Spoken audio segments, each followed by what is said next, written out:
Hello everyone, நான் உங்கள் Vijay Jenisha Augustine. இன்னைக்கு நம்ம எதை பற்றி பேச போகிறோம் அப்படின்னா, கடந்த 2 தினங்களாகவே தமிழ் சினிமாவில் கோலிவுட்டில் ரொம்பவே ஹாட் டாப்பிக்காக போயிட்டு இருக்கக்கூடிய விஷயம் என்ன அப்படின்னா, இந்த நயன்தாரா தனுஷ் மேட்ரு தான். இதில் 2015 அப்போ நானும் ரவுடிதான் அப்படின்ற படம் ரிலீஸ் ஆனது. இந்த படத்தில் வந்து நயன்தாரா, விஜய் சேதுபதி நடிச்சிருந்தாங்க. உங்களுடைய கேம்போ பார்க்குறதுக்கே வந்து அவ்வளோ ஒரு ஃபென்டாஸ்டிக்காக இருக்கும் அப்படின்னே சொல்லலாம். இந்த படத்தை ப்ரொடக்ஷன் பண்ணது யார் அப்படின்னு பார்த்தோம்னா தனுஷ் தான். நாளைக்கு நயன்தாராவோட பர்த்டேவை செலிப்ரேட் பண்ணுற விதமாக நெட்ஃப்ளிக்ஸில் வெளியிடக்கூடிய இந்த திரைப்படம், அதாவது ஆவண குறும்படம்னு சொல்லக்கூடிய Nayanthara beyond the fairy tale அப்படின்ற ஒரு குறும்படத்தை நெட்ஃப்ளிக்ஸ் வந்து வெளியிட போவதாக தகவல்கள் வெளிவந்திருக்கு. இந்த படத்தில் வந்துட்டு நானும் ரவுடிதான் அப்படின்ற படத்தில் வந்து ஒரு 3 செகண்ட்க்கு வந்து அன்சீனை தான் இவங்க வந்துட்டு வெளியிட போகிறாங்க. அதற்காக வந்து தனுஷ் அவர்கள் வந்து 10 கோடி ரூபாய் நஷ்ட இழப்பீடு தொகை வந்து கேட்டிருக்காங்க.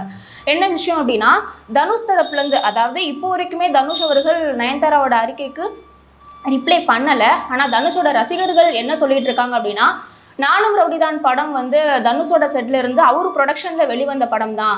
இது வந்து படத்துல உள்ள சீன் இல்ல, அன்சீனா கூட இருந்தாலுமே அந்த படத்துல என்ன அன்சீன் அப்படின்னா, அந்த செட்ல வந்துட்டு நயன்தாரா விக்னேஷ் சிவன் வந்து ஒரு சில இன்ட்ராக்ட் ஆகக்கூடிய ஒரு விஷயங்கள் தான் அதை வந்து போட்டிருப்பாங்க.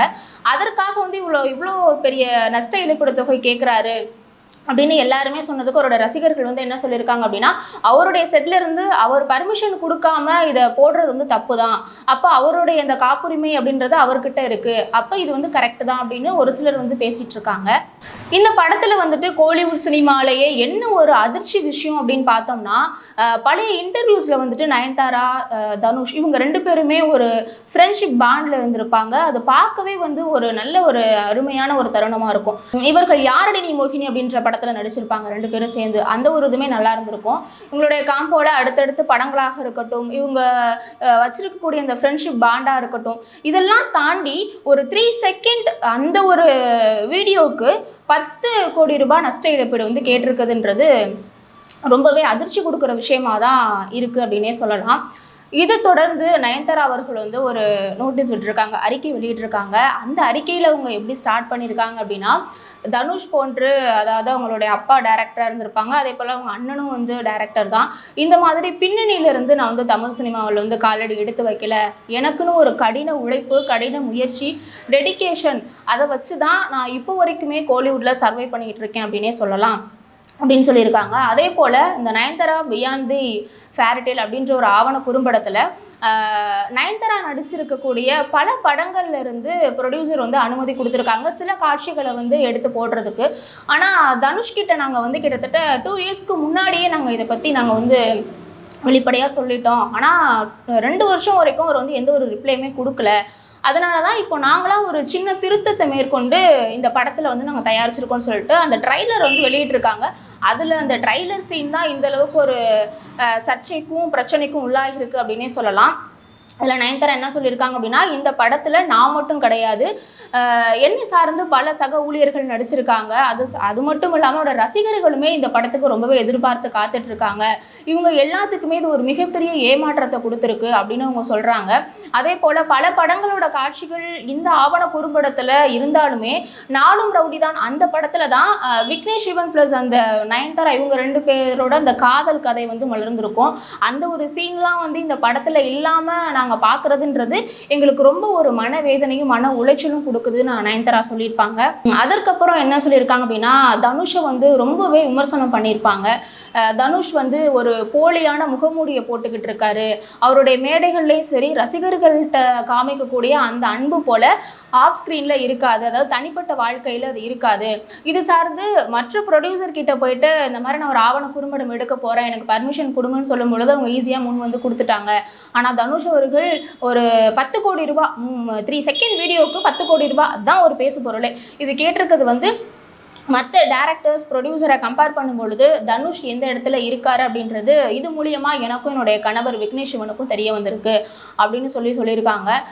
இது மட்டும் இல்லாமல் என்னதான் இவங்க நல்ல ஒரு ஃப்ரெண்ட்ஷிப் பாண்டாக இருந்தாலுமே அந்த டைமில் நானும் ரவுடிதான் படத்தை ப்ரொடியூஸ் பண்ண தனுஷ் அவர்கள் வந்து அவங்க தரப்புல இருந்து நிறைய விஷயங்கள் சொல்லப்படுது. ஆனால் அது அவர் சொல்லலை.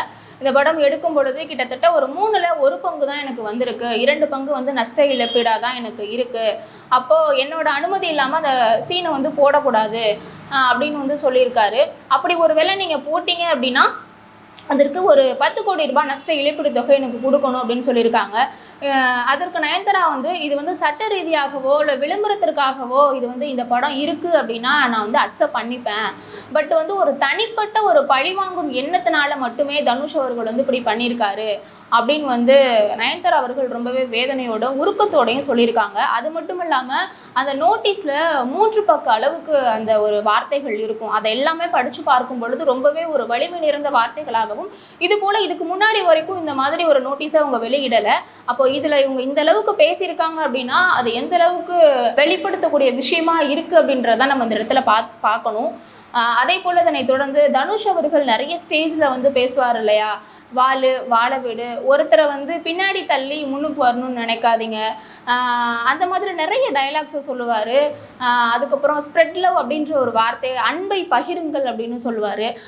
இதை வச்சு வந்து நயன்தாரா அதுக்கப்புறம் அவருடைய கணவர் விக்னேஷ் சிவன் இவங்க 2 பேருமே வந்து தனுஷை வந்து ரொம்பவே வந்து கிரிட்டிசைஸ் பண்ணுற மாதிரி, இதை வந்து ஸ்டேஜில் மட்டும் சொன்னால் பத்தாது அப்படின்னு சொல்லி, அதே போல் ஒரு ஜெர்மானிய வேர்டை வந்து யூஸ் பண்ணி இதை நான் உங்களுக்கு இது வந்து புது வார்த்தை, நான் உங்களுக்கு இது வந்து நான் கற்றுக் கொடுக்குறேன்னு சொல்லி, அந்த ஜெர்மானிய வார்த்தையில் வந்து மற்றவர்களுடைய துன்பத்தில் நீங்கள் வந்து இன்பம் காணாதீங்க அப்படின்னு சொல்லி, ஓம் நம சிவாயோ அப்படின்ற அவருடைய ஸ்லாங்கில் அவர் எல்லா அறிக்கையிலையும் சரி ஸ்டேஜ்லேயும் சரி இதை சொல்லுவார். வர கலாய்க்கிற விதமாக இந்த வார்த்தைகளுமே சொல்லி இந்த அறிக்கையை முடிச்சிருக்காங்க.